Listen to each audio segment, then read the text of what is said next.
Olá, como vai? Tudo bem? Eu sou a pastora Marta e quero compartilhar uma palavra bíblica com você. O texto que eu quero deixar para você está em Efésios, no capítulo 4, a partir do verso 25, que eu vou ler para você. Diz assim: Por isso, deixando a mentira, fale cada um a verdade com o seu próximo, porque somos membros uns dos outros. Irai-vos e não pequeis. Não se põe o sol sobre a vossa ira, nem deis lugar ao diabo. Aquele que furtava, não furte mais, antes trabalhe, fazendo com as próprias mãos o que é bom, para que tenha com que acudir ao necessitado. Não saia da vossa boca nenhuma palavra torpe, e sim unicamente a que for boa para edificação, conforme a necessidade, e assim transmita a graça aos que ouvem. E não entristeçais o Espírito de Deus, no qual fostes selados para o dia da redenção. Longe de vós toda amargura e cólera, e ira e gritaria e blasfêmias, e bem assim toda malícia. Antes sede uns para com os outros benignos, compassivos, perdoando-vos uns aos outros, como também Cristo vos perdoou. Esse texto ele está cheio de boas recomendações para nós. Ele está nos orientando a vivermos uma vida de santidade, uma vida que agrade a Deus. Todo aquele que se decide por Cristo, toda aquela pessoa que decide fazer a vontade de Deus, que ela olha para a Bíblia e ela enxerga ali na Bíblia o que Deus deixou escrito como direcionamento para nós, essa pessoa ela precisa viver uma vida de santidade, a escolha, né? E ele aqui vem exortando, ou seja, vem nos confrontando com a palavra. E é isso que a Bíblia faz. A Bíblia, ela é como um espelho que colocado diante de nós que nos confronta. E ali nós começamos a enxergar as nossas falhas, as nossas fraquezas, e o Espírito de Deus que nós habita, como o texto acabou de dizer pra gente, ele vai nos ajudar. E eu quero aqui com você caminhar por esse texto, entendendo cada um desses pontos que estão aqui. Ele começa dizendo que nós devemos deixar a mentira e falar a verdade. Toda aquela pessoa que trabalha com a verdade, que escolhe sempre dizer a verdade, ela vive em paz, ela anda de cabeça erguida, ela não teme porque ela sempre fala a verdade. Diferente daquela pessoa que tem o hábito de mentir, de faltar com a verdade, ela se atrapalha nas justificativas, não é mesmo?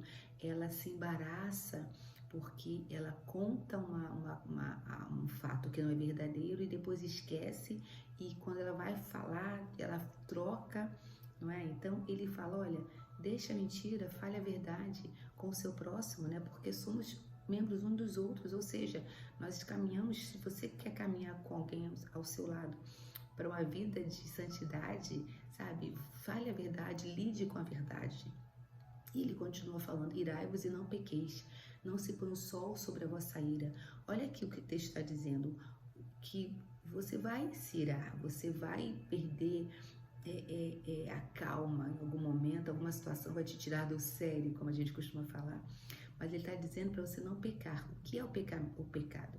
É quando eu fico irada, é quando algo me aborrece, eu dou vazão, falando o que eu não deveria falar, ofendendo alguém, tomando uma atitude ríspida, né? Avançando contra uma pessoa. Isso é quando o pecado é a ira constituída numa ação. Quando você pensa, quando você sente, mas você não chega a realizar, não chega a praticar, então você não pecou. E aí você vai pedir a Deus que tire aquele sentimento do seu coração, aquela raiva, aquela ira, e o Espírito de Deus que habita dentro de você, ele vai te ajudando, sabe, a limpar sua mente, limpar o seu coração, e você vai tirando aquele fardo da raiva, da ira, mas você não pecou, você não deixou que o sol se ponha, quando ele diz não deixa o sol se pôr sobre a vossa ira, ou seja, amanhã não fica mais remoendo isso, deixa, ficou para trás, foi ontem, acabou, passou, bola para frente, olha para frente, vamos seguir, né? E aí ele continua falando, aquele que furtava, não furte mais, antes trabalhe, né? Não saia da vossa boca nenhuma palavra torpe. O que é uma palavra torpe? É uma palavra que ela foge à decência, uma palavra que fere a moral, aos bons costumes. Então, ou seja, um palavrão, um palavreado chulo, uma palavra maliciosa, isso é uma palavra torpe. Então ele está dizendo, olha, se você quer viver uma vida de santidade, uma vida que agrade a Deus, uma vida que vai aproximar, vai fazer com que você se aproxime mais de Deus, que você esteja com seus ouvidos limpos para ouvir Deus falando com você. Então tira da sua boca, do seu vocabulário, palavras torpes, ou seja, palavras que não vale a pena serem ditas, faladas, usadas no nosso vocabulário. E aí o texto vai seguir nos orientando a usar palavras que sejam boas para edificação. Edificar, ou seja, erguer, sustentar, fortalecer. Então, as palavras que devem sair dos meus lábios, da minha boca, são aquelas palavras que vão abençoar.